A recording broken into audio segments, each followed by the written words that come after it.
Henrietta Lacks was an African-American woman born on August 1st, 1920 in Virginia, USA. Married with 5 children, she was diagnosed with cervical cancer during a visit to the Johns Hopkins Hospital in Baltimore. Unfortunately, Henrietta died from the disease on October 4th, 1951 at the age of 31. However, her story didn't end there. During her time at the hospital, samples of her tumour were taken without her consent. The samples were sent to the lab of Dr. George Gay at Johns Hopkins Hospital. He and his colleagues had been trying to cultivate tissue samples under laboratory conditions for years with no success, as they soon died. However, Henrietta's cells were different. They grew, doubling every 24 hours or so, earning the title Immortal. The cells were a sensation and revolutionized medical research. Named HeLa cells to hide their origin, they were instrumental in the development of the polio vaccine and have been used in cancer research, even sent into space to test the effects of cold and zero gravity on human cells.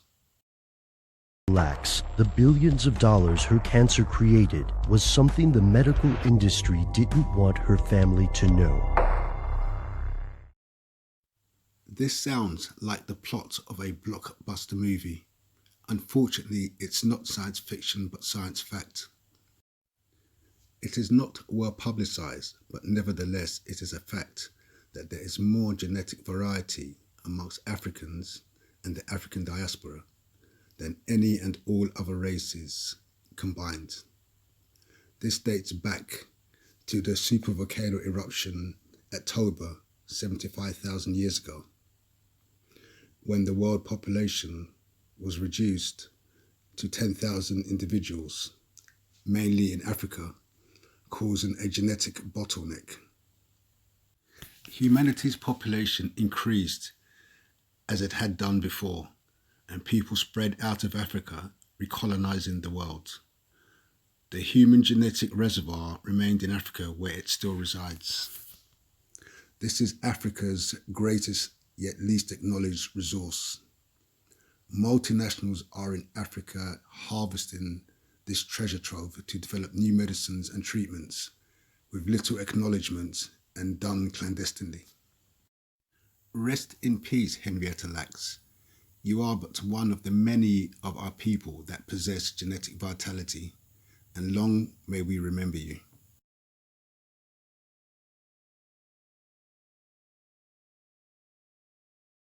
Following Henrietta's death, discoveries made using hair cells changed medical research forever. How does it feel, suppose, being part of this legacy of your grandmother as well?